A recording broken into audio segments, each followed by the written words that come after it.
Señoras y señores, muy buenos días. A nombre de la Universidad de Guadalajara, del Centro Universitario de Ciencias Económico-Administrativas, sean todos ustedes bienvenidos en mérito de este webinar Liderazgo en tiempos del COVID-19.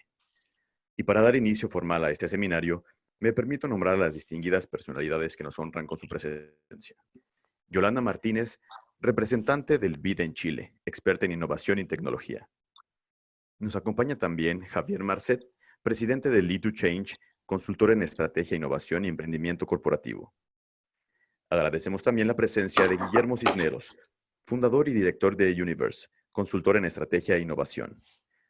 Como moderador de este evento nos acompaña Luis Gustavo Padilla Montes, rector del CUSEA.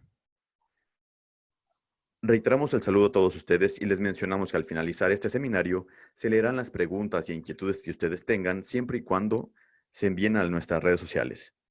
Ahora bien, dejo en el uso de la voz al maestro Carlos Iván Moreno Arellano, coordinador general académico de innovación.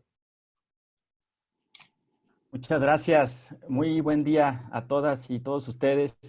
Muy buenas tardes a algunos de los ponentes, los invitados que están en otro continente.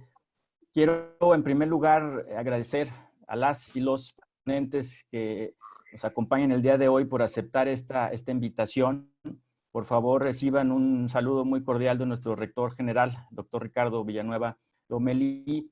Por supuesto, quiero felicitar al rector del CUSEA, Gustavo Padilla, por la iniciativa de estos webinars vinculados a las áreas económico-administrativas y de liderazgo. Y también aprovecho para una felicitación por todos los trabajos que han hecho y análisis en el contexto de la reactivación económica que han sido muy importantes. También un reconocimiento y felicitación al coordinador del MBA, César Omar, por la organización de este webinar en particular. Bueno, durante estos tiempos todos hablamos, todo el mundo habla de innovación, de disrupción, de transformación, de nueva normalidad, de reactivación, pero de pronto me parece que perdemos de vista que todo esto lo hacen las personas en particular, lo hacen los equipos, no las organizaciones, no los gobiernos, no las instituciones en abstracto, sino las personas. Y para eso es fundamental un liderazgo efectivo, un liderazgo adecuado en estos contextos. Entonces, uno de los objetivos de este webinar es donde en el contexto de donde una de las palabras más utilizadas en el mundo, yo creo que después de la palabra COVID-19, está la palabra crisis. Crisis sanitaria, crisis económica, crisis social, crisis moral. Entonces, una de las preguntas guía de este importante panel es cómo transformar, qué recomendaciones para los líderes en tiempos tan complejos y tan turbulentos. Tenemos en este panel 4 líderes que no solo saben de conceptos de liderazgo, que no solo hablan de liderazgo, sino que lo ejercen todos los días. Sí, Yolanda Martínez, desde una representación muy importante del Banco Interamericano de Desarrollo en Chile. Xavi Marcet, que es un experto consultor, pero también un líder internacional. Guillermo Cisneros, también con una vasta experiencia de liderazgo. Y por supuesto el rector de CUSEA, sí, como uno de los centros universitarios que más ha incidido en este proceso de reactivación económica. Entonces, bueno, y en particular, y con esto termino, debo confesar que soy asiduo lector de Xavi Marcet y sus columnas en la Vanguardia, precisamente sobre liderazgo.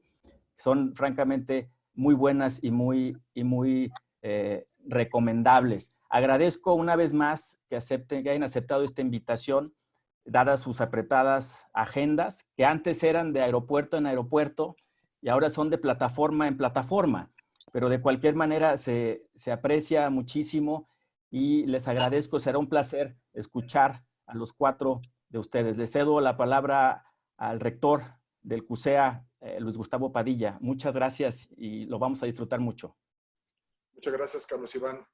Pues también felicitar a la Rectoría General de la Universidad, a nuestro rector general y particularmente a Carlos Iván y a la Coordinación General Académica y de Innovación por el liderazgo en la conducción de esta época compleja de la Universidad de Guadalajara y por haber desarrollado un plan para que la universidad pudiera, por un lado, entender cuáles son las circunstancias en las que la educación superior y particularmente la Universidad de Guadalajara debió tomar decisiones pertinentes y oportunas.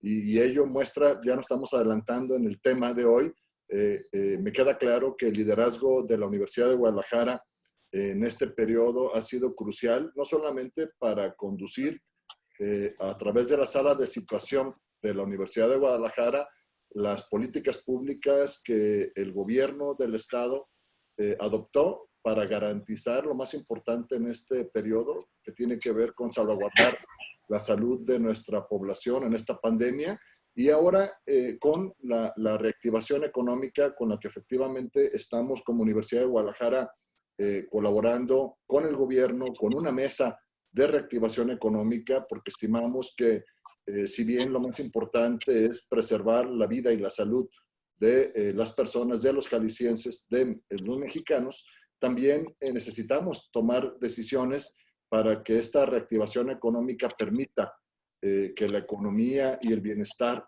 de nuestra sociedad pueda continuar. Así es que no hay mejor marco de apertura de este webinar que el ejemplo que los universitarios de la Universidad de Guadalajara hemos dispuesto en todo este periodo complejo para la humanidad. A mí me da mucho gusto moderar esta sesión, este foro, en un contexto, como ya lo mencionaba Carlos Iván, muy complejo, en donde yo puedo decir en principio que no tenemos una definición clara de lo que es o lo que será esta nueva normalidad.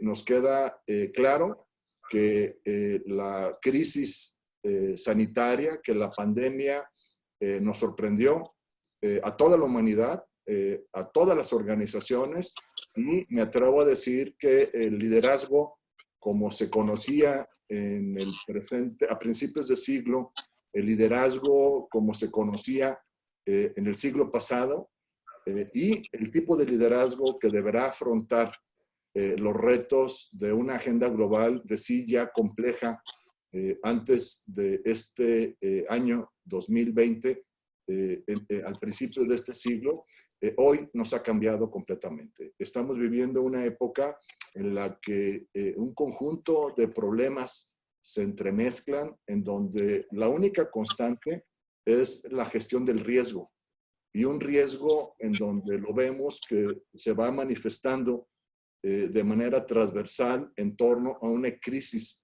epidemiológica a nivel global.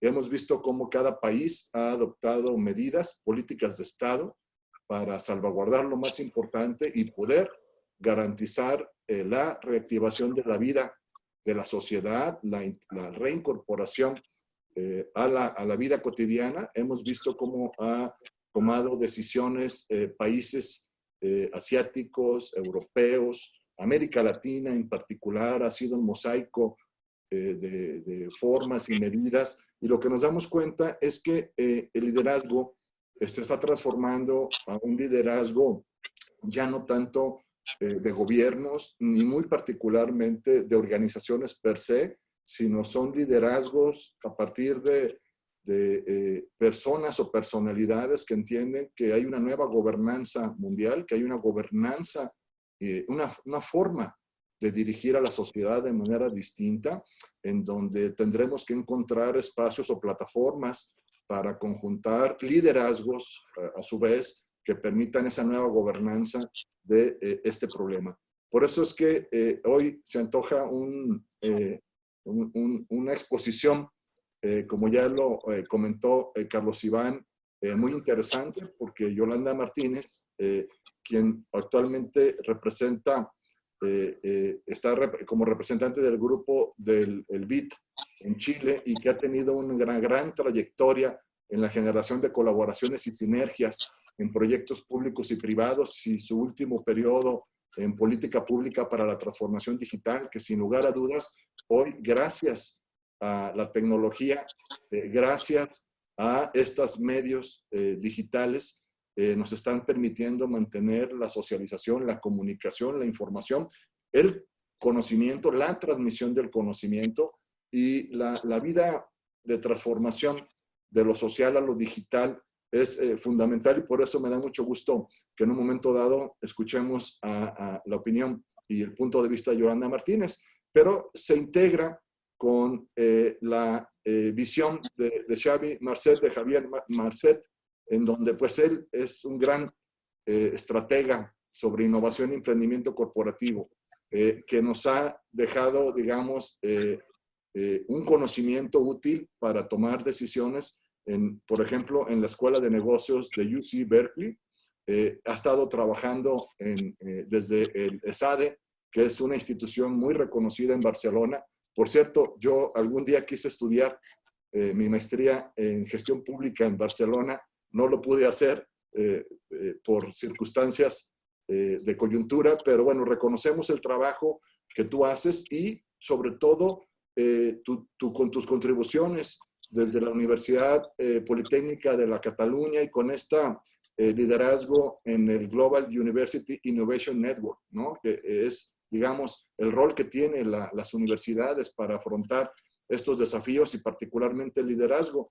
Y bueno, qué decir de Guillermo Cisneros, a quien lo conocemos desde hace ya varios años, con su formación en ciencias económicas, también por una universidad de mucho prestigio, la Universidad de Barcelona, y bueno, habiendo dirigido iniciativas en el ámbito de la innovación y el conocimiento desde la Harvard Business School o el Babson College, ¿no? Que es una institución muy reconocida a nivel mundial y con una amplia experiencia, sobre todo, cómo conjuga Guillermo la formación y la experiencia académica con el mundo empresarial. Hoy también el sector empresarial tiene que mostrarse con una perspectiva diferente. Ya los modelos económicos del pasado están agotados. Tenemos que construir una economía social y solidaria distinta y en donde el liderazgo también del ámbito empresarial tiene mucho que aportar para salir adelante. Yo cierro desde las teorías más clásicas del liderazgo, ¿no? John Maxwell ya establecía que el liderazgo organizacional representa esta capacidad para mejorar los entornos y los contextos, ¿no? Que más allá de las instituciones son las personas en las instituciones que tienen la capacidad de influir, de dirigir, de crear sinergias para hacer verdaderos cambios que puedan transformar. Entonces, la tecnología, la necesidad de cambios en la gobernanza, la visión de cómo decidir y sobre qué decidir, ¿no? La política pública en su conjunto tendrá que ser replanteada a partir del principio esencial de este webinar, que es el liderazgo organizacional. Por eso, yo les quiero dejar, no para que lo contesten, sino más bien como espacios, como puntos para reflexión. Por ejemplo, una pregunta que nos hacemos y complementando lo que dijo Carlos Iván, de cara a estos nuevos retos y desafíos complejos y en los que el factor riesgo estará presente y tal vez el factor riesgo será más insistente cada día, ¿qué características deberá tener este liderazgo, el liderazgo organizacional en la era post-COVID? O bien, ¿qué liderazgo para esta nueva normalidad?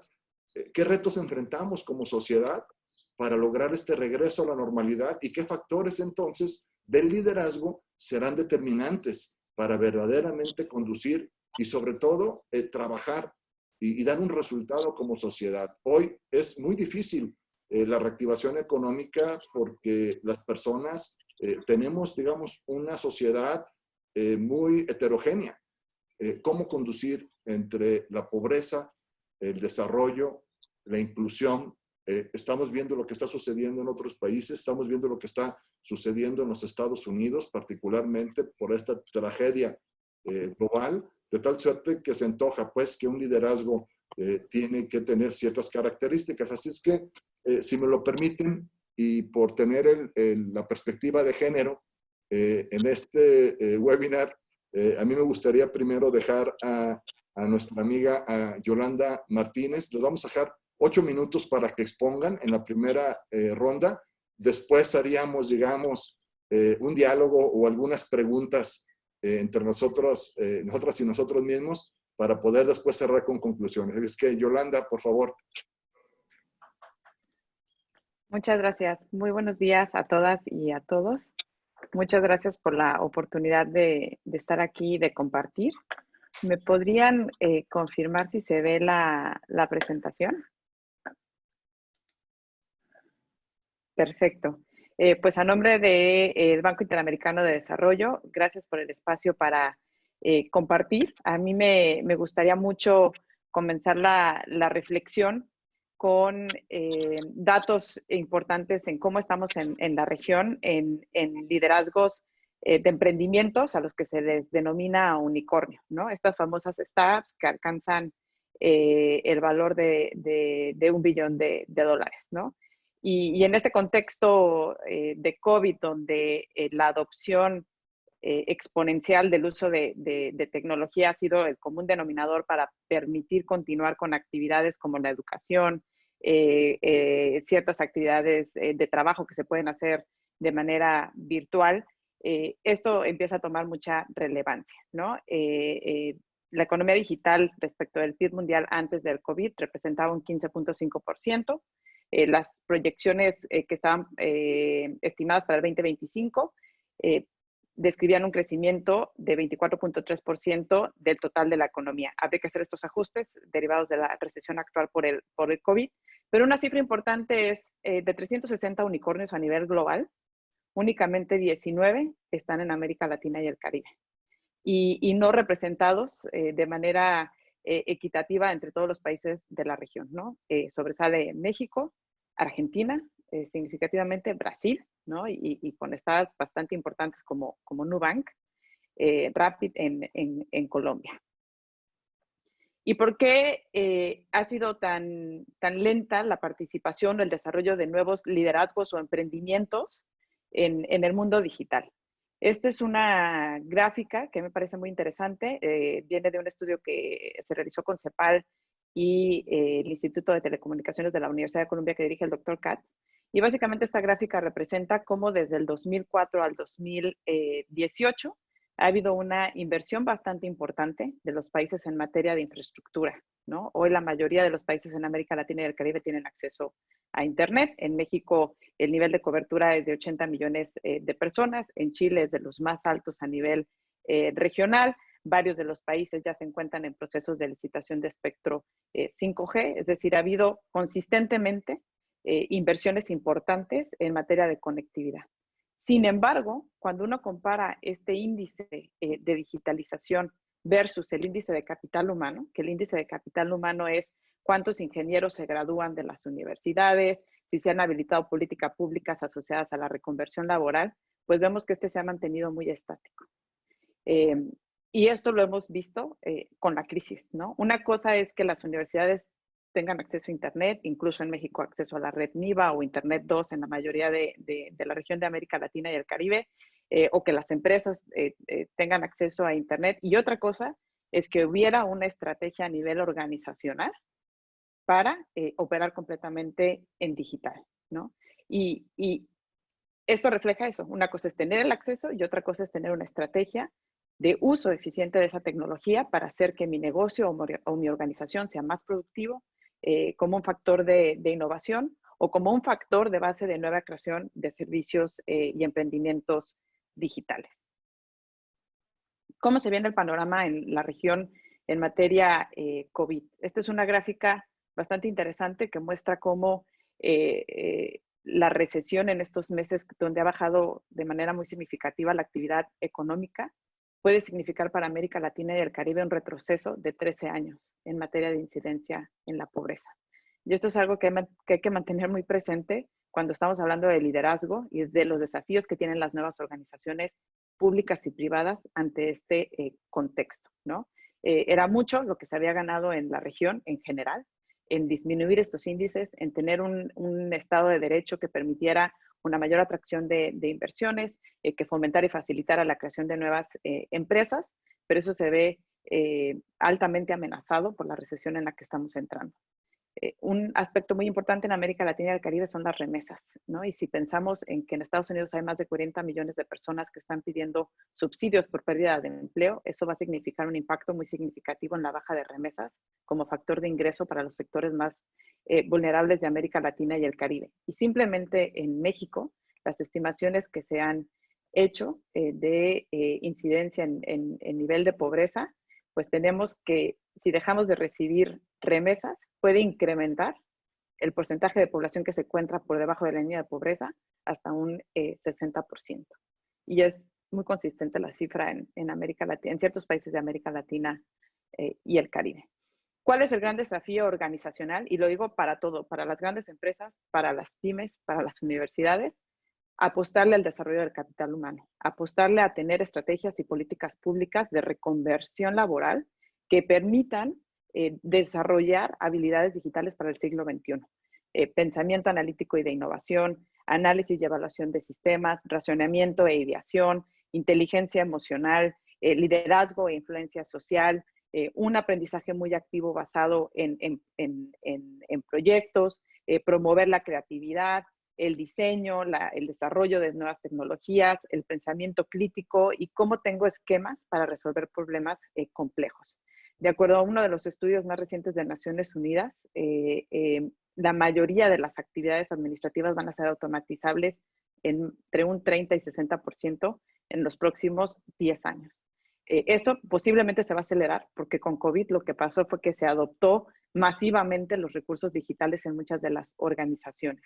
Y el gran desafío que tenemos ante una recesión es cómo aprovechamos al máximo la conectividad para que millones de personas tengan acceso a herramientas, cursos y programas que les permitan desarrollar habilidades digitales, donde incluso puedan emplearse desde su casa.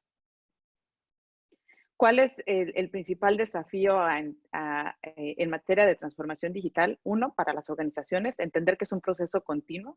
Ahorita Zoom, pero mañana es otra cosa. Ahorita es aprender a vender en canales digitales como puede ser Amazon o Mercado Libre. Mañana es reinventar completamente mi negocio. Si estoy en el sector turismo, que posiblemente sea de los que más tarden en reabrirse, pues experimentar en el uso de tecnologías que permitan generar otro tipo de experiencias, como fue el caso de Helsinki, donde lograron tener más de 1 millón de personas conectadas con avatars, viviendo la experiencia de un concierto, por ejemplo, que eso se ve muy lejano de que suceda próximamente, que podamos tener 80,000 personas en el Estadio Azteca haciendo alguna actividad que permite esa cantidad de aglomeración.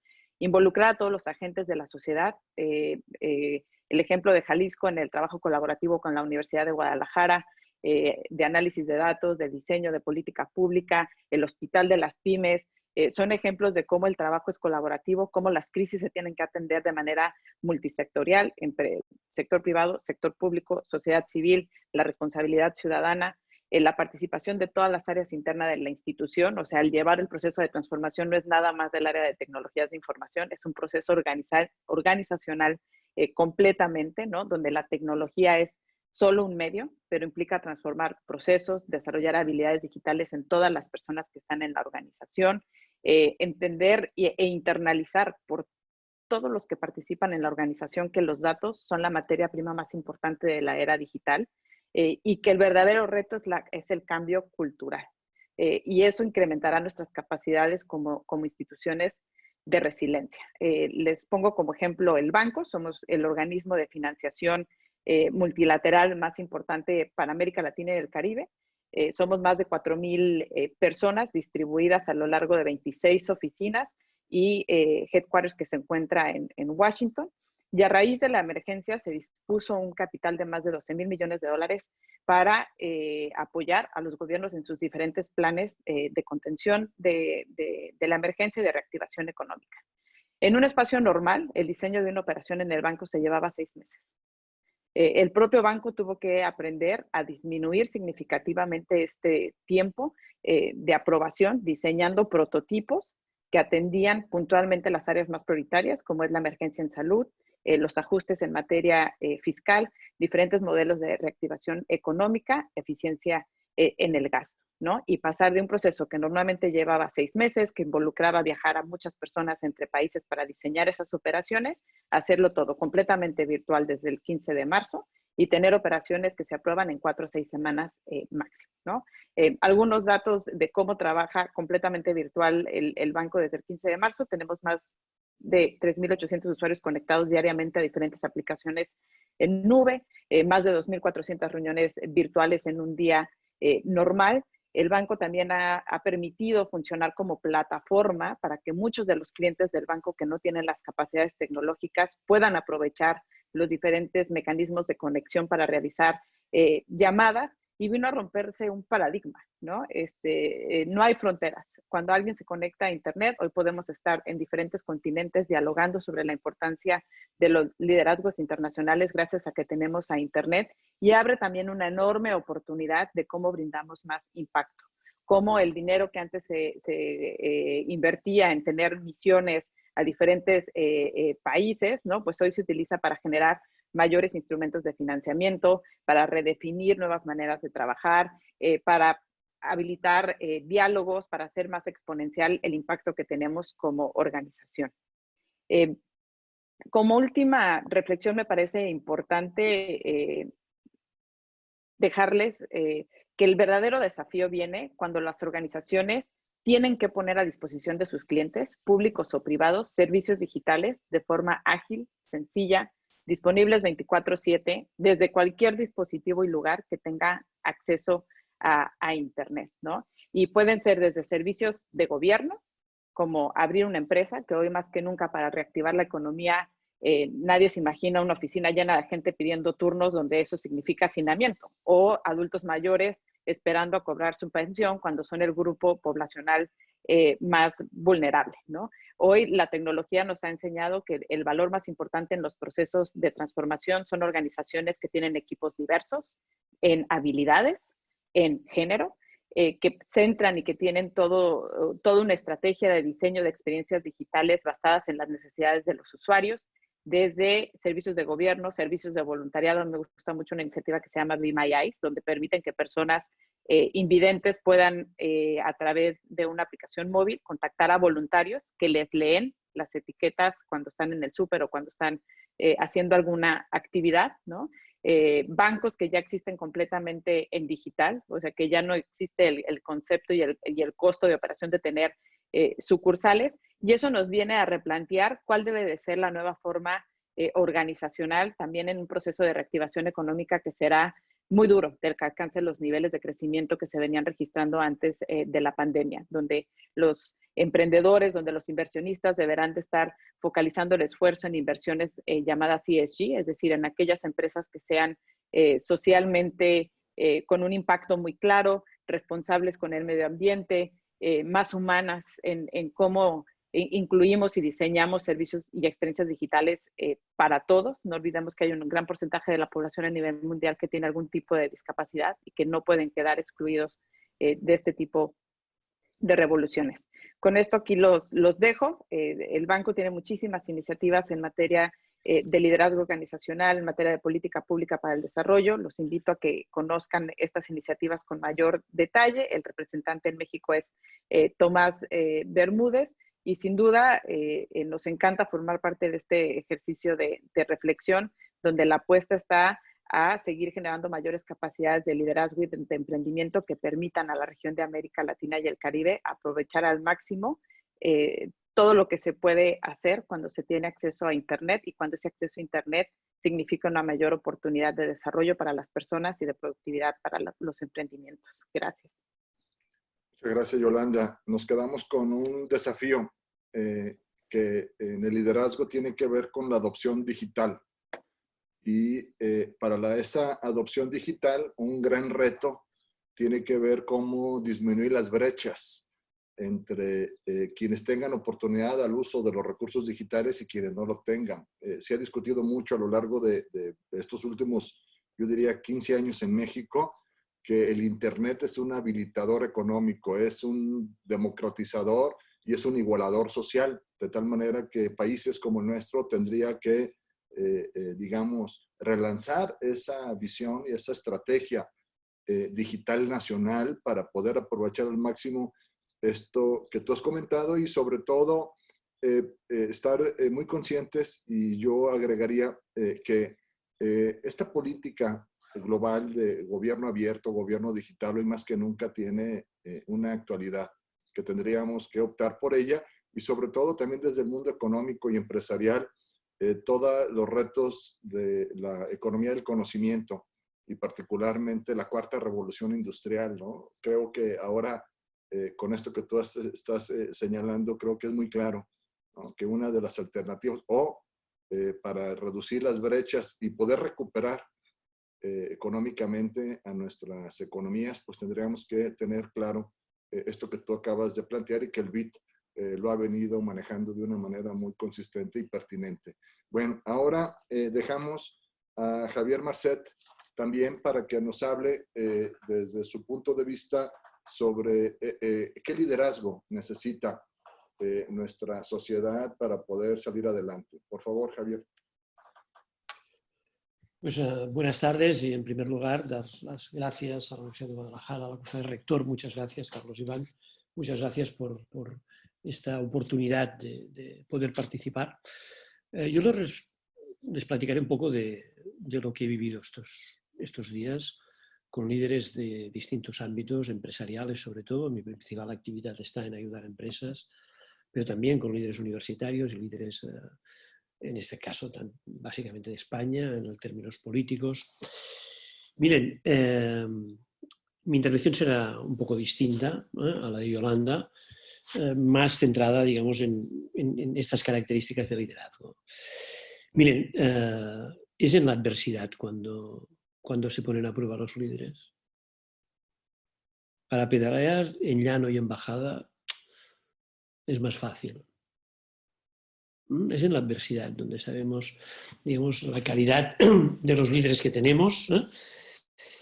Es un momento difícil, ¿no? En el que hay que tomar muchas decisiones, decisiones que tienen básicamente que ver con dilemas. Hay momentos en que es muy fácil quedar como un mediocre. Es muy fácil. Es muy fácil tener que comerte tus palabras. Es muy fácil tener que comerte tus decisiones. ¿Por qué? Porque son situaciones de una incertidumbre extraordinaria. Entonces lo que necesitamos son líderes que en momentos difíciles no piensen en quedar como un mediocre, sino piensen en cómo sirven a la sociedad, cómo sirven a sus organizaciones, que transmitan con argumentos, digamos, claros el porqué de sus decisiones, pero que no busquen, digamos, un protagonismo personal. En todas las crisis hay gente que lo que hace, digamos, es regodearse de un protagonismo fruto de la adversidad. No, necesitamos gente que piense en misión y agilidad. Aquella gente que ha hecho cosas importantes han sido la gente que ha sido capaz de sumar una misión clara, salvar vidas, por ejemplo, ante la COVID, o salvar la economía, o generar una dinámica de una universidad que pueda continuar, digamos, con sus actividades principales, y lo han hecho con agilidad. Y creo que es una de las lecciones. Digamos, esta capacidad de sumar misión y agilidad, de sumar propósito y comunidad, ha sido muy importante. Al principio en las empresas trabajábamos mucho, digamos, con gente que tenía que tomar decisiones muy rápidas, con un triángulo que era un triángulo de personas, tesorería y clientes. Las personas son las que nos permitirán crear valor también después de la crisis, las personas nuestras, las que tenemos en nuestra comunidad. La tesorería son los respiradores de las empresas no mueren porque tengan 2 años que den malos resultados, mueren cuando no tienen tesorería. Y 3, los clientes, porque finalmente las empresas van a ser viables no porque los gobiernos les den subvenciones o no porque los gobiernos les dejen créditos. Esto es parte del aparato de respiración. Las empresas son, digamos, viables o no, precisamente gracias a los clientes. Entonces, durante este tiempo ha sido, francamente, muy interesante ver, digamos, la consistencia de los líderes, cómo reaccionaban y cómo no aparecían como gente solos ante el peligro, que algunos líderes políticos han tenido esta tentación, ¿no? Sino como aparecían como gente que sobre todo es capaz de dinamizar equipos, de empoderarlos, de dar más autonomía, de dar más responsabilidad, sin renunciar, digamos, siempre a la responsabilidad de aquel que tiene digamos, el encargo directivo, creando perímetros de confianza. Y esto ha sido especialmente importante cuando hemos estado practicando el teletrabajo. Mirad, el teletrabajo es muy antiguo. Que todos hayamos ido a casa, digamos, a trabajar, no es tan distinto de lo que yo hago constantemente desde hace muchos años, porque como Guillermo, como muchos otros, nos pasamos el día viajando. Decía antes Carlos Iván que hemos cambiado los aeropuertos por las pantallas, pues es verdad, pero volveremos a los aeropuertos. Entonces, lo antiguo no es, el teletrabajo no es nuevo. Lo que ha sido nuevo en muchas organizaciones es los mecanismos de confianza y los mecanismos de empoderamiento que se han generado. ¿Y ahora qué vamos a hacer cuando termine todo esto? Lo que nos toca no es volver, digamos, a la situación de partida. Tampoco tenemos que ser fanáticos del teletrabajo, por favor. Ahora van a empezar, digamos, la gente, digamos, que defiende esto desde el talibanismo del teletrabajo. No, hombre, no. Lo que necesitamos son organizaciones flexibles, organizaciones que tengan más oportunidades. Entonces, durante este tiempo, para mí ha sido muy importante que los líderes hayan sabido escuchar rápido y, sobre todo, lo más difícil siempre, que es escuchar lo que no te dicen. Estos son los líderes que saben escuchar lo que te dice la gente y lo que no dice, lo que dicen los clientes y lo que no dice. Es una frase de Drucker. Lo más difícil es escuchar lo que la gente no te dice. Pero es lo que en estos momentos, digamos, es fundamental, ¿no? Porque, digamos, lo más difícil en momentos de estos es que uno no tiene que enfrentarse a problemas. No es verdad. Los problemas, finalmente, tenemos organizaciones universitarias, empresariales, administrativas, públicas, potentes, que finalmente resolvemos los problemas y los escalamos. Es que no estamos enfrentados a problemas.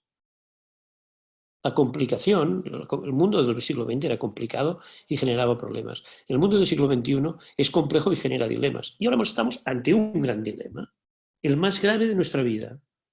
¿Es salud o economía?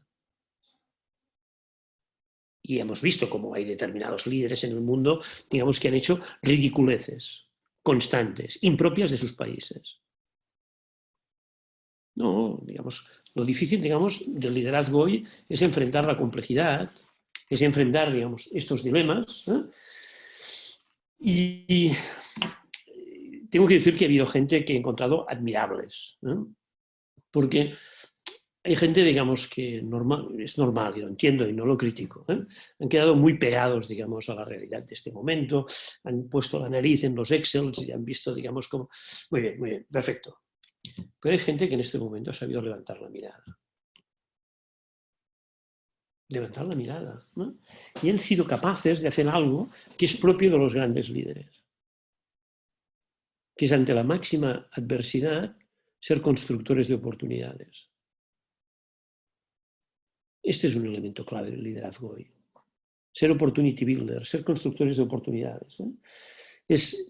Ha habido un momento en la crisis que el líder gestionaba la emergencia, no solo, con sus equipos. Y además ha sido un momento muy especial. Han pasado cosas, digamos, que no pasan normalmente en las organizaciones.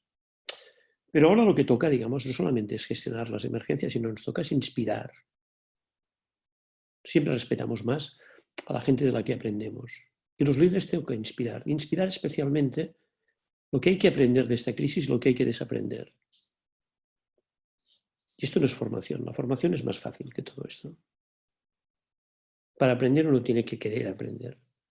Y para desaprender todavía es más difícil. Y mucho me temo que hay muchas organizaciones que harán muchos discursos, pero no implementarán nada de lo que ha pasado en esta crisis. Volverán al punto de partida, volverán a sus inercias, volverán a la contingencia, volverán a la dictadura del día a día. Y es que la gran falacia es esperar a hacer los cambios a volver. Cuando volvamos no cambiaremos nada. Y una parte importante del liderazgo tiene que ver con esta capacidad de generar esta oportunidad de cambio que en medio de la adversidad del COVID se ha producido. Es un momento también para que los líderes piensen en la sociedad. Es un momento especial.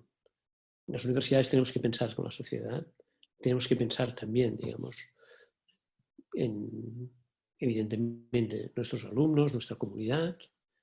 Es un momento para que las empresas piensen en la sociedad, aunque tengan un momento de dificultad. Acordaros de Drucker, no hay empresas sanas en una sociedad insana. Y es un momento para, digamos, que las administraciones piensen siempre en la sociedad, pero especialmente no, y que articulen, digamos, mecanismos ágiles. La agilidad es la vida. En este momento, la agilidad es la vida. Mecanismos ágiles, si no son ágiles, no van a servir para poder, digamos, ayudar a las empresas. Se acaba de incorporar, digamos, a la conferencia mi perro porque alguien ha llamado a la puerta. Les pido disculpas. En todo caso, lo hace con buena voluntad.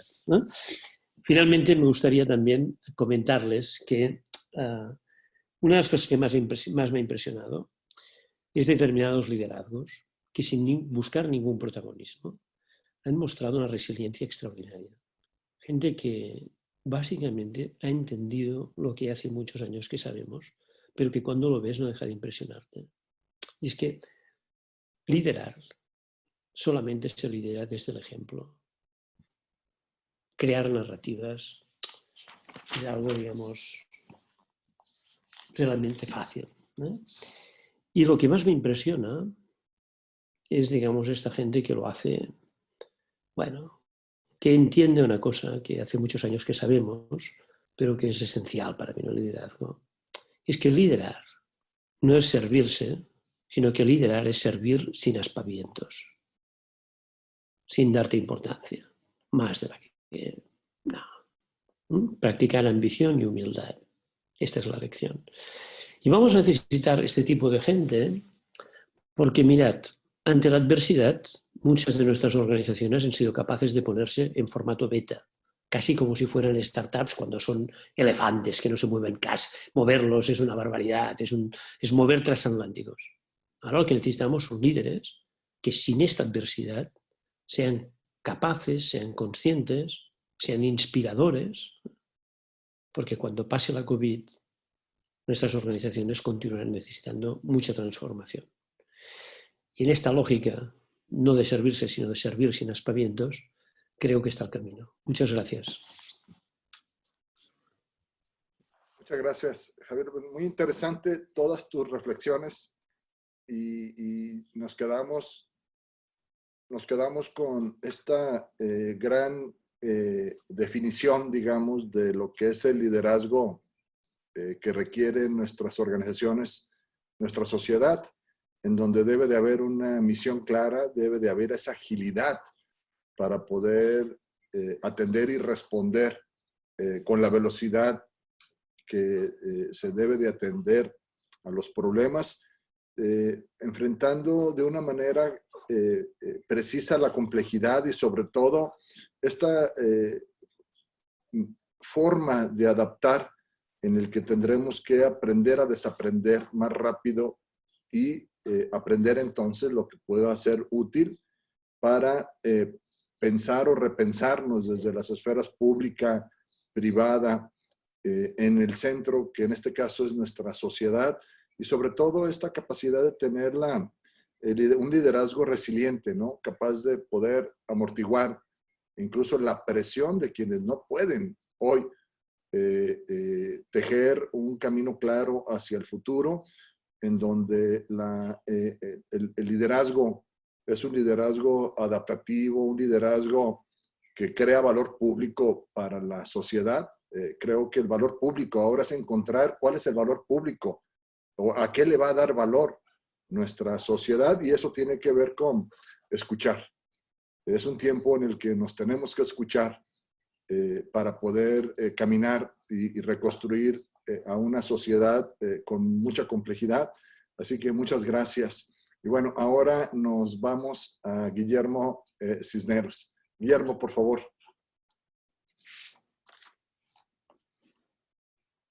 Tu micrófono está apagado, Guillermo.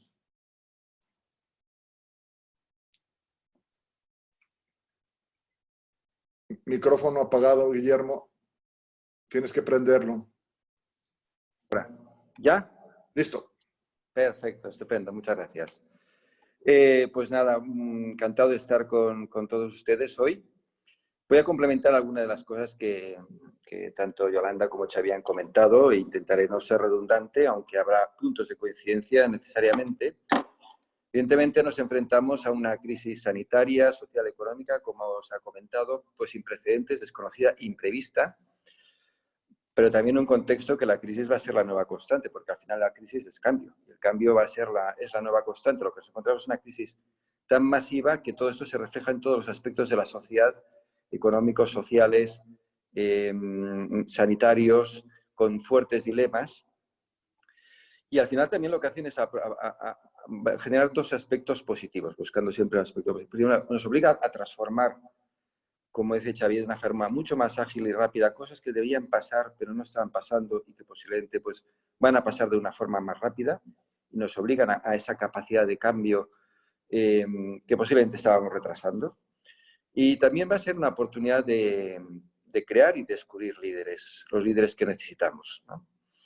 Hay un estudio, que es el estudio realizado por Pricewaterhouse sobre crisis, analizando 4.500 crisis organizativas. Bueno, al final su reflexión es muy simple, es decir, ser capaces, lo que llama crisis preparedness, es decir, tener la capacidad de estar preparados ante las crisis, es la nueva ventaja competitiva.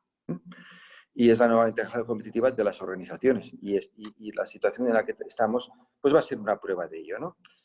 Y además la crisis es el momento de liderazgo. Yo no quiero hacer ahora tampoco muchas teorías de liderazgo, pero sí que voy a compartir algunas ideas de, bueno, pues porque me ha tocado liderar organizaciones educativas, me ha tocado también formar y preparar líderes y reflexionar sobre este tema desde la práctica y desde la observación de otros, ¿no? Y bueno, ¿cuál es uno de los principales efectos de una crisis de este tipo? Es la generación de incertidumbre.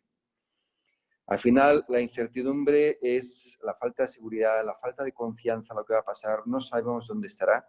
El problema no es la crisis sanitaria, sino la incertidumbre a la que nos enfrentamos con esta crisis sanitaria que no sabemos todavía cómo podemos gestionar. Hay enfermedades que están causando muchos más muertos en el mundo, pero esta no la sabemos gestionar, esta nos genera incertidumbre, esta no tenemos control. La naturaleza humana busca seguridad, busca certidumbre, la falta de control es la base del miedo y esto nos afecta como personas, nos afecta como organizaciones, porque al final el rendimiento organizativo se deteriora siempre en momentos de incertidumbre. Y por lo tanto, al final es cómo gestionamos esas altas incertidumbres, cómo gestionamos estos procesos, ¿no? Y aunque hay muchas teorías sobre el liderazgo y no quiero yo teorizar, pero sí que hacer unas reflexiones, siempre a mí la frase que me gusta más es que el líder, tú cuando ves a un líder lo reconoces y sabes que es un líder, no hace falta que te defina mucho, ¿no? Pero sí que creo que un líder es sobre todo, en esencia, es un gestor de incertidumbres. Para gestionar las seguridades hay mucha gente. Y hay una naturaleza humana en la cual nos sentimos cómodos en la certidumbre, en la seguridad. Saber lo que tenemos que hacer, cuándo lo tenemos que hacer y saber qué resultado va a dar. La incertidumbre es la mayor incomodidad a la que nos enfrentamos, el mayor miedo. Y los líderes son gestores de incertidumbres, que no son gestores de riesgos. O sea, normalmente los gestores son... la función gerencial muchas veces es la gestión del riesgo. Que no pase nada, que no nos equivoquemos. El gestor de incertidumbres, que es el líder, es afrontarse a lo desconocido, a lo que no sabemos lo que pasará y además donde nos podemos equivocar con mucha seguridad o tenemos altas probabilidades. Por lo tanto, un líder al final es un gestor de incertidumbres y sobre todo un generador de seguridades. Cuando tú ejerces una función de liderazgo, te enfrentas, te expones a la incertidumbre y proteges a los demás de esa incertidumbre, generas confianza, generas seguridad. Y ese es el tipo de liderazgo que necesitamos. Y para eso hay que hacer... ¿Qué necesita un líder para generar esa seguridad, confianza y lidiar con la incertidumbre? Bueno, la primera es definir rumbos. Al final, cuando sabemos dónde vamos a llegar o cuál es nuestro objetivo, esto nos da a todos mucha tranquilidad. A todos los que estamos con el líder también mucha tranquilidad. Y es el líder el que fija rumbos, o fija rumbos con la gente, pero al final, como dice Leonardo da Vinci, elige tu rumbo a una estrella y podrás navegar a través de cualquier tormenta. O también la frase, es decir, cuando sabes a qué puerto llegar, todos los vientos son favorables. Pero lo primero que tiene que hacer un líder es fijar ese rumbo, ese objetivo, de qué es lo que queremos conseguir para generar esa tranquilidad. La segunda característica que tiene que hacer un líder en un momento de alta incertidumbre, y esa es una característica del liderazgo que a mí me parece sumamente importante. O sea, un líder no significa hablar muy bien, ser muy persuasivo o tener mucho poder. Esos son competencias, pero no buenas, positivas, pero no imprescindibles para un líder. Hay un enfoque que se llama el enfoque ontológico del liderazgo, que es lo que significa ser líder en esencia, ¿no? Y entre las cosas de las que habla es que un líder sobre todo es un generador de sentido. Es un generador de propósitos, es un generador de sentido para los demás. Un líder es una persona que trabaja para algo más grande que él mismo. La diferencia entre un jefe y un líder es muy sencilla. Un jefe, cuando tú trabajas con un jefe, sabes que trabajas para él, y cuando trabajas para un líder, sabes que trabajas para algo más grande que él y que todos juntos. Y esa generación de propósito es una necesidad humana. Sin ella nos sentimos perdidos. Supongo que todos conocen la obra de Viktor Frankl, El hombre en busca de sentido, en la cual, bueno, pues él, a partir de su experiencia en los campos de concentración, desarrolla un nuevo enfoque psicológico que se llama de psicoterapia la logoterapia. Pero al final, la necesidad de sentido es algo que las organizaciones necesitan, las personas necesitan y da un propósito y nos permite afrontar la incertidumbre de una manera distinta. ¿Qué somos? ¿Quiénes somos? ¿Para qué estamos? El para qué. El líder ante la incertidumbre no puede ser un líder de palabras, de discursos, tiene que ser un líder transformador. Y como decía Xavi, tiene que ser un líder de ejemplo. Tiene que ser un líder que se arremanga y vamos a hacer no bonitas palabras, sino vamos de manera ágil, como decía Xavi, de manera aprovechando la tecnología con todas las posibilidades que Yolanda nos comentaba, pero vamos a transformar la realidad. Vamos a crear una nueva realidad que nos permita salir mejor de donde estábamos y también generar resiliencia, que esta es una frase que todos conocemos, que es una característica intrínseca de las personas y de las organizaciones. De hecho, todas las personas que tienen éxito en la vida, la característica esencial es la resiliencia, que no consiste solamente en no venirse abajo cuando las cosas van mal, sino en no venirse muy arriba cuando las cosas van muy bien, en saber mantener ese equilibrio y esa flexibilidad organizativa de la que Xavi nos hablaba. Y por último, esa creación de seguridad, esa reducción de incertidumbres, pasa por crear más líderes. La función principal de un líder es crear más líderes o distribuir el liderazgo. Yo he tenido que trabajar un tiempo en el liderazgo de una organización educativa en el mundo de la música. Y la música se aprende muchas cosas en el arte y en el jazz. Si uno ve un concierto de jazz, ve como, aunque hay un líder de la orquesta, líder de la banda, todo el mundo tiene su momento de liderazgo. Todo el mundo tiene la iniciativa en algún momento. Todo el mundo innova, lidera, improvisa, porque es un liderazgo compartido y distribuido y por lo tanto lo que hace eso es crear una fortaleza organizativa aún más fuerte. Pero yo creo que lo más importante en esos momentos es en esos momentos en los cuales necesitamos generar cambios, necesitamos afrontar incertidumbres y vamos a identificar y vamos a descubrir líderes. Pero sobre todo lo que tenemos que hacer las organizaciones es no matar a los líderes. apoyarlos. También desarrollar nosotros la capacidad de liderazgo. Estamos muy acostumbrados, y esto no hago más que observar, por los comportamientos sociales, ¿no? Es decir, no instalarnos en la crítica de lo que se hace. El líder está asumiendo una responsabilidad muy importante y es asumir esa incertidumbre tomando decisiones de una manera ágil, flexible, asumiendo riesgos, asumiendo el riesgo del error. No matemos a los líderes, porque al final los necesitamos y necesitamos todos ser líderes. Y nosotros como instituciones educativas tenemos una altísima responsabilidad, primero porque nos enfrentamos a una necesidad de cambio insospechada, acelerada.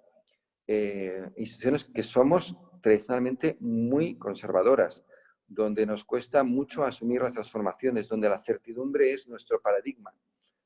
Pero en cambio nuestro trabajo es, además, crear líderes, va a ser crear los futuros gestores de incertidumbres. Por lo tanto, nuestro reto como institución es doblemente importante. Ser capaces de transformarnos y adaptarnos de una manera rápida, mostrando liderazgo, siendo ejemplo de liderazgo para la sociedad y siendo de esa manera capaces de multiplicar el liderazgo que se necesita. Y estas son las reflexiones que quería compartir y muchísimas gracias. Pues gracias, Guillermo. Sin duda, hemos escuchado 3 intervenciones inteligentes y que yo advierto que se complementan, ¿no? Para modelar, digamos, un paradigma al que tendremos que atender las personas y las organizaciones. Y me imagino cómo, cómo se va a, de qué manera esto que han dicho ustedes 3, de qué manera tiene que influir en un proceso de transformación de lo que sabemos que es una de las principales instituciones de nuestra sociedad y que son precisamente las universidades.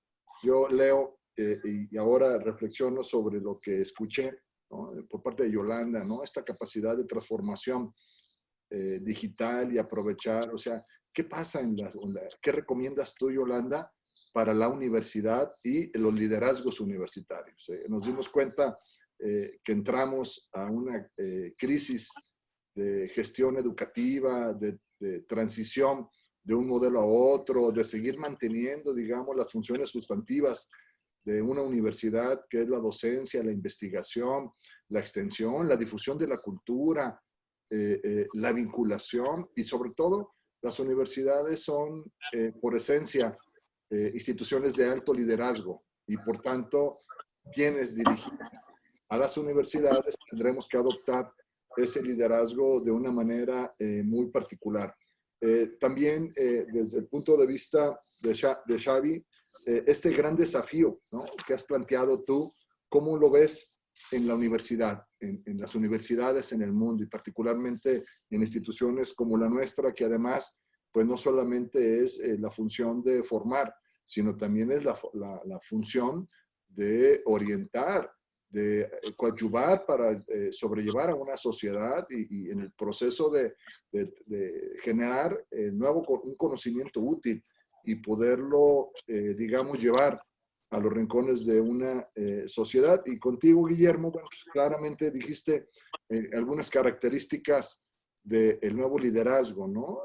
Definición de rumbo, particularmente. Yo creo que mucho la universidad como institución tendrá que estar a la vanguardia, tendrá que estar en la frontera de esta crisis para poder orientar precisamente el rumbo, generar sentido, generar propósito a una sociedad que hoy por hoy, de país en país y de sociedad en sociedad, pero déjenme decirles, es evidente que cada día menos la población cree en sus gobiernos, en términos generales. O sea, hay sociedades en cualquier parte del mundo en donde incluso más bien pareciera que los gobiernos hacen lo que se conoce en política pública como desgobierno, ¿no?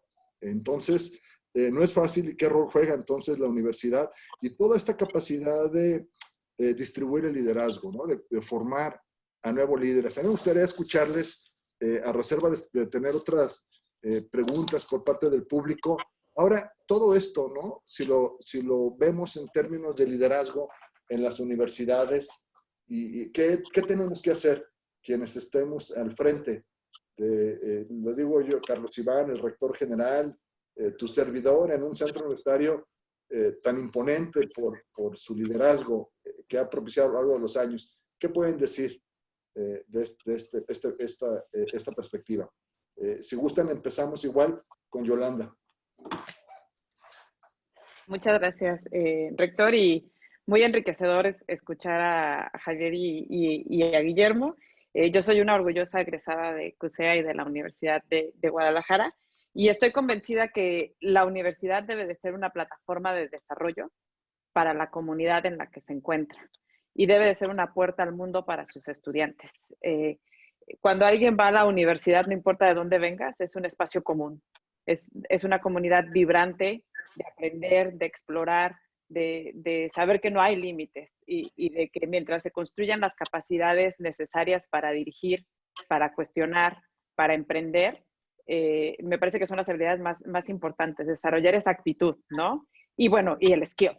Y me parece que ahí el gran desafío que tenemos en las universidades es esa transición a hacer transversal, por ejemplo, clases como ciencias de datos. No importa si estás estudiando para abogado o para veterinario o para ingeniero mecánico, si no tienes una base de ciencia de datos, de cómo se estructura, de cuáles son los principales software para la analítica de grandes datos, ahí estamos dejando un hueco importante, ¿no? Temas básicos como pensamiento computacional, resolución de problemas, no importa lo que estudies, son habilidades que vas a necesitar. La multidisciplinariedad. Creo que el gran desafío para las universidades es dejar de verse como departamentos o facultades. En la vida real, los equipos son diversos, en personas, en backgrounds, en profesiones, y es como se genera la innovación, y sobre eso hay muchísimos estudios al respecto. Y creo que la gran oportunidad que tiene, por ejemplo, la universidad es que está en red.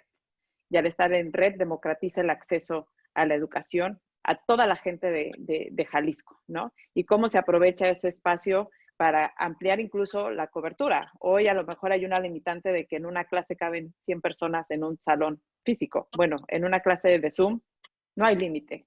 Y ahora no todo puede ser virtualizable. Lo más importante en los procesos de innovación es esa interacción, es el trabajo en equipo. Entonces, encontrar ese punto medio entre cómo hago exponencial ciertos elementos del proceso de enseñanza-aprendizaje, pero cómo sigo promoviendo el emprendimiento, y el emprendimiento entendido como personas que no importa dónde estén, sector público, sector privado, sector social, saben cuestionar, saben articular equipos, saben resolver, ¿no? Y dirigir ante la incertidumbre, qué recursos tengo al alcance, quién ya lo hizo, quién pueda aprender, cómo hacemos personas que aprendan a resolver, a diseñar, a construir, ante la adversidad en la que se encuentren. Y creo que ahí el ejemplo de cómo Jalisco ha abordado el tema del COVID en colaboración con la universidad, con la comunidad empresarial, con la comunidad de la sociedad civil, es un gran ejemplo para el mundo, pero sí me parece que hay un desafío enorme de aprovechar al máximo las capacidades que tiene la universidad,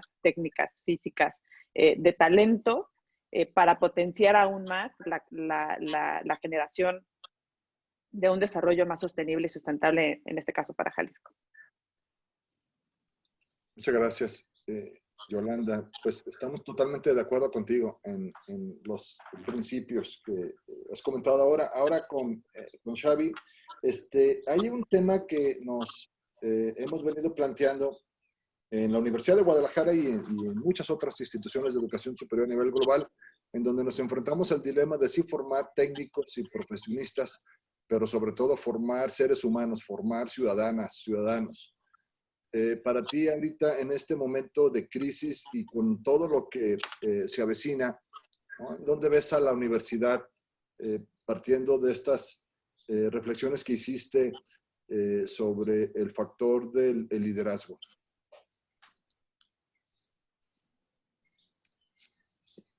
Muchas gracias, rector. Hay un tema que me parece enormemente interesante, es entender que ahora estamos en una emergencia coyuntural, pero que en realidad, digamos, hay una emergencia de fondo, que es una emergencia estructural, que es la emergencia del cambio climático. Y por otro lado, que hay otro factor que va a condicionar mucho nuestro futuro, que hay muchos, 3 o 4, no 200, pero 3 o 4. Uno de ellos va a ser que vamos a continuar viviendo esta especie de sensación de sobredosis de tecnología. Entonces yo creo que hay un aspecto muy importante en términos de la universidad, que es aprender, digamos, a manejar esta incertidumbre. Me ha gustado mucho cómo Guillermo ha vinculado, digamos, liderazgo e incertidumbre, cómo aprender a manejarnos, no solamente en el riesgo, sino en la incertidumbre. Creo que lo difícil que tenemos por delante es cómo formar a gente en paradigmas y en tecnologías que sabemos que van a existir, pero que todavía no existen. Entonces nos cuesta mucho, digamos, orientar la universidad al futuro. Insistimos mucho en conocimientos, que son conocimientos que yo creo que no estén orientados al pasado, pero que van a ser más efímeros que en el pasado. Entonces yo creo que tenemos que generar un nuevo mix de conocimientos, de aptitudes, por tanto, pero también de actitudes para formar a gente que básicamente lo que tendrá que aprender a hacer en su vida es a adaptarse. Somos organizaciones tan estables, con personas que pasan toda la vida dentro de una organización, que tendremos que ser, digamos, muy hábiles para, teniendo tan poca experiencia nosotros en cambiar y en adaptarnos, formar a gente que a lo largo de su vida básicamente lo que tendrá que hacer es adaptarse. Y este es nuestro gran reto.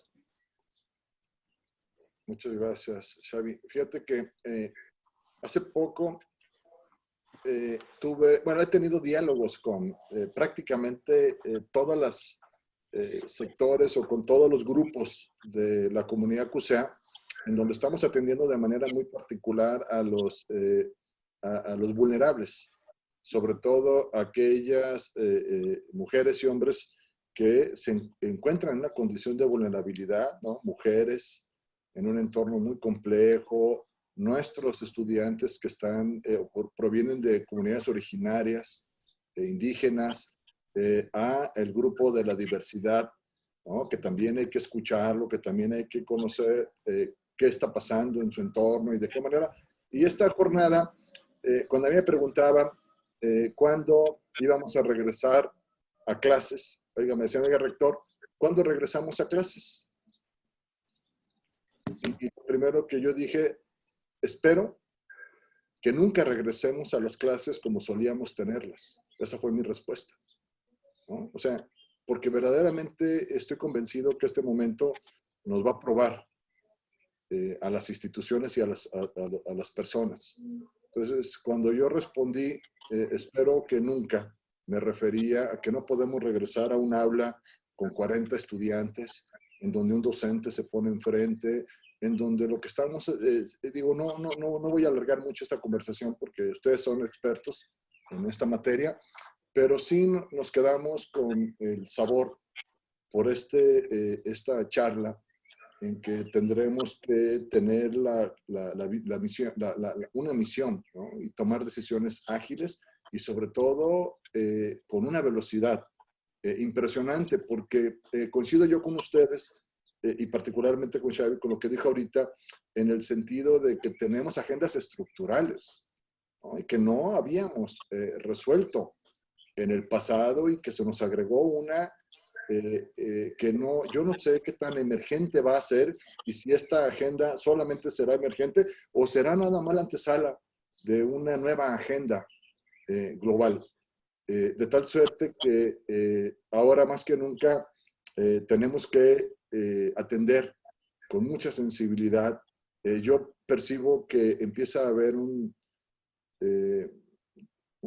cansancio en nuestra sociedad por el confinamiento y también veo que la nueva normalidad o el retorno no tiene las condiciones de certeza.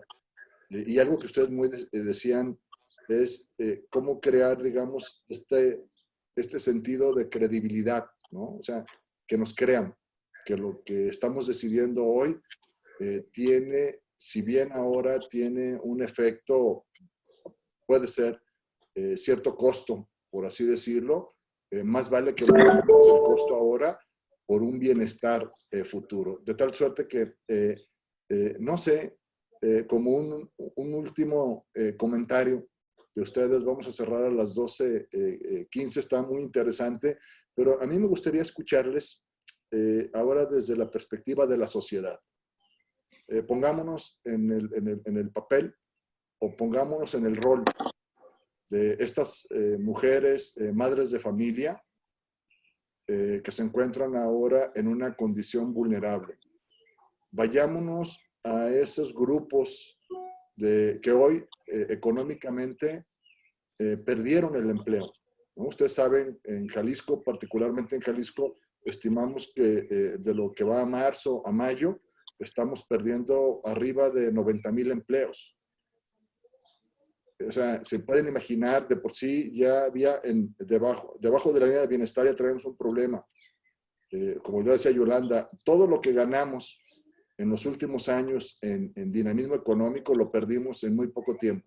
Y su recuperación no va a ser con la misma política pública ni con las mismas estrategias. De tal manera que ahora pensemos en esas personas que estaban en la normalidad, que tenían un trabajo, que tenían un crédito hipotecario, que pagaban colegiaturas y que de la noche a la mañana perdieron el empleo y posiblemente no lo van a recuperar el mismo empleo. O pensemos en las comunidades wixáicas, digamos, pensemos en este segmento de personas que tienen hoy por hoy una doble complejidad. ¿Qué le recomendarían ustedes al liderazgo, al tomador de decisión? ¿Qué le recomendarían a quienes estamos ahora en el frente y que esa condición de incertidumbre te puede llevar a pensártela 2 veces sobre decidir sobre qué decidir? Creo que ahorita el gran dilema es decidir sobre qué decidir, ¿no? Es un planteamiento. Pero, por ejemplo, nosotros que estamos en la reactivación económica, efectivamente, como decía Carlos Iván, que estamos ayudando al gobierno en la toma de decisiones para la definición del control epidemiológico, pensando desde los más vulnerables, ¿qué le recomendarían ustedes al liderazgo que tiene que decidir hoy en el presente? Si gustan, ahora, si me lo permiten, lo voy a hacer al revés. Empezamos por Xavi, luego Guillermo y cerramos con Yolanda, si les parece bien.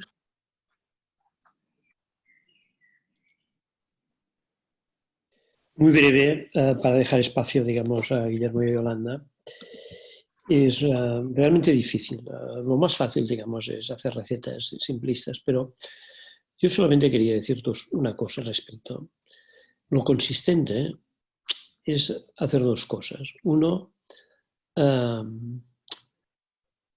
articular políticas sociales en un momento, digamos, que va a ser muy duro, que sean políticas sociales orientadas, digamos, a la salida de la crisis y que no sean, digamos, pasto del populismo una vez más. Y en segundo lugar, digamos, hacer una reflexión también, y es que de estas crisis se sale en parte también individualmente. No quiero hacer este discurso porque va a ser tan neoliberal que me voy a crucificar yo mismo, sin insistir en la otra parte, digamos, de las políticas públicas. Pero hay algo, digamos, que no tenemos. Tenemos que intentar también trasladar, ayudar mucho a la gente, digamos, que tiene menos oportunidades, pero también, digamos, es un momento, digamos, para adaptarse y para esforzarse. Y es un error cuando hacemos determinadas, digamos, reflexiones en las que aislamos este esfuerzo de adaptación, ese esfuerzo de transformación de las personas concretas. Pues sí, va a ser un momento en el que, digamos, no solamente los estados van a tener que poner mucho de su parte para salir, sino también las personas, ¿no? Y lo ligo con la reflexión rector que hacía antes, ¿no? Que en lo que esté en nuestra mano, cuando generemos estas dinámicas con nuestros estudiantes, nuestros alumni, pues insistir mucho en esto, que cuando hablamos de sentido emprendedor no solamente hablamos de crear empresas y de crear cosas que la sociedad necesita, sino también, digamos, hablamos de esta necesidad en momentos de adversidad, ¿no? De que cada uno ponga de su parte, además, lógicamente, de poder participar de políticas de reequilibrio que sean justas. Esto es lo que se me ocurre, rector. Muchas gracias. Guillermo. Sí, yo al hilo de lo que comentaba Xavi, que cada uno ponga de su parte, y creo que es esencial, bueno, y lo que comentaba usted, rector, hay que enfrentarse a decir sobre qué hay que decidir, pero la única opción que no tenemos es no decidir. O sea, que en todo caso a unos tocará decidir y a otros tocará asumir, pero sobre todo el líder tendrá que decidir. Yo, más allá de lo que es la política social y ese concepto de Xavi de que, bueno, de que eso es un esfuerzo colectivo y que cada uno le toca hacerlo, yo creo que también nos estamos dando cuenta es que las personas son capaces de hacer cosas que no pensábamos que eran posibles. Estoy viendo a profesores que están abrazando la formación online cuando habían sido resistentes y le están viendo y están siendo capaces de adaptarse a unas velocidades espectaculares, ¿no? Y, o sea, nos va a obligar a provocarnos un cambio a todos. Y tenemos que ser capaces también de confiar en la capacidad de las personas de adaptarse a ese cambio. También como líderes tenemos que confiar en esas capacidades, ¿no? Los estudiantes están asumiendo esto con responsabilidad, están entendiendo incluso que a lo mejor reciben una formación mejor en un modelo más híbrido y que están pedagógicamente más soportados. Y bueno, pues creo que no solamente generar confianza, sino también confiar en esa capacidad de las personas de cambiar y adaptarse a una situación en la cual socialmente tendremos que tener, pues, aplicar muchos esfuerzos, porque hay muchas personas perjudicadas, pero con la confianza de que si lo hacemos entre todos, pues saldremos adelante. Gracias. Yolanda. Me quedo con varias reflexiones y creo que a nivel social la más importante es la empatía y cómo aprovechamos la innovación digital para la inclusión. Y cómo en esta etapa de crisis y de contracción las organizaciones se reinventan y se vuelven más ágiles, que me gustó mucho ese concepto tanto de Guillermo como de Xavi, en el sentido de que hoy la universidad puede hacer mucho, puede desarrollar bootcamps de 4 o 5 semanas, enfocarse en desarrollar esas habilidades en las zonas más vulnerables donde sabemos que se ha perdido más empleo, juntarse con la industria. Y hoy, si por algo es demanda, es por talento con habilidades digitales básicas.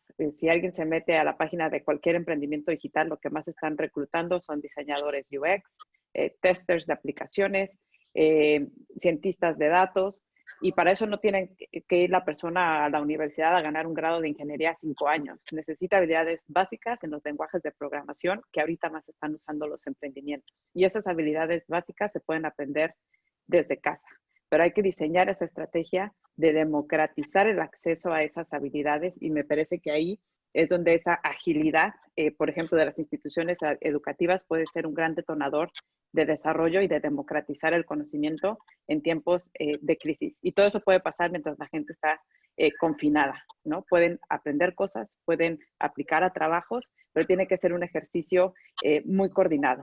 La inclusión digital es indispensable, sobre todo en personas adultos mayores.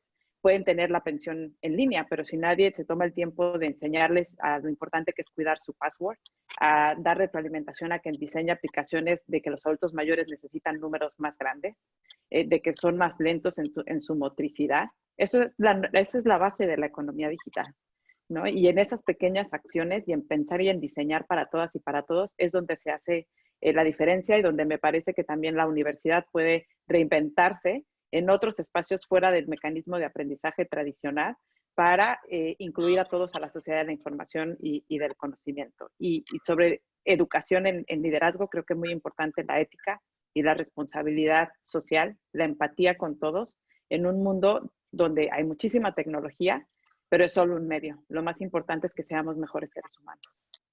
Sí, muchas gracias. Nos quedan 6 minutos y hay varias preguntas de la audiencia que ha venido siguiendo este webinar desde las redes sociales y particularmente agradecer a Canal 44, el Sistema Universitario de Radio, Televisión y Cinematografía, porque quiero decirles que gracias a la colaboración de nuestro canal universitario se abrió muchísimo la cobertura y estoy viendo aquí el reporte de quienes están siguiendo este foro. Es muy elevado. Hay varias preguntas, pero hay una de ellas en particular que tiene que ver con el liderazgo y la comunicación. La pregunta tal cual es, ¿cuáles serían los mejores mecanismos o herramientas de comunicación para que un líder disminuya la incertidumbre en su entorno, en sus colaboradores, en la comunidad que quiere guiar, que quiere dirigir? Y ahora yo le agrego, esa es la pregunta, y yo le agregaría a la pregunta, sabemos que hoy la comunicación, la información en redes y en las tecnologías tiene un rol fundamental para poder llegar, para que el mensaje llegue con claridad y que esta comunicación pueda ser asertiva y que pueda generar un efecto positivo, porque también vemos por otro lado que la digitalización y la tecnología también ha permitido que permee mucha información que lejos de orientar, desorienta, que lejos de dar tranquilidad, intranquiliza, que lejos de crear certidumbre, genera incertidumbres. Entonces, volviendo a la pregunta, ¿cuáles serían los mejores mecanismos y herramientas de comunicación para que un líder disminuya la incertidumbre de a quienes está comunicando? Abierta. Sí. Simplemente, muy rápido. La mejor herramienta de comunicación es superar la necesidad de decirlo todo. Superar la necesidad de decirlo todo. Menos es más. Menos es más. O sea, es claridad, capacidad de síntesis, digamos, empatía directa para poder llegar. Ok. Muchas gracias. Sí, yo quisiera añadir una idea. ¿Perdón? Adelante. Adelante, Guillermo. Sí, añadir una idea muy corta también y abundando algo que ha dicho Xavi antes. Y también reforzando decir, bueno, comunicar bien no es comunicar más, es comunicar mejor, mucho más claro, pero sobre todo también es escuchar. Vuelvo a la idea de si nosotros no sabemos escuchar, no podremos comunicar, no sabemos lo que la gente necesita realmente escuchar y no sabemos lo que necesitamos saber. ¿Cuántos cursos hay de comunicación? Pues seguro que tenemos muchísimos. ¿Cuántos cursos hay de saber escuchar? Casi ninguno. Es la asignatura pendiente para poder comunicar bien. Gracias. Yolanda, querías comentar algo también, ¿verdad? Sí, comparto plenamente la importancia de escuchar, ¿no? Y de entender las necesidades de las personas a las cuales estamos comunicando. Y agregaría una frase que a mí me gusta mucho, que en inglés se llama walk the talk, ¿no? Y es, hay que hablar con el ejemplo, hay que ser congruentes entre lo que decimos y lo que hacemos, pero sobre todo se dice más cuando se hace y cuando se muestran los resultados de ese hacer y cuando ese hacer responde a las necesidades de las personas que queremos servir. Muy bien. Muchísimas gracias. Hay otra, tenemos 2 minutos. Yo creo que para quien quiera contestarla y prácticamente poder cerrar. Liderazgo organizacional. Desde su punto de vista, las organizaciones hoy, y sé que es difícil contestar, no sé, ¿creen ustedes que lo que está sucediendo a nivel país, ¿no? La conducción del liderazgo para llevar a México en este proceso de cambio, ¿harían ustedes alguna recomendación en particular?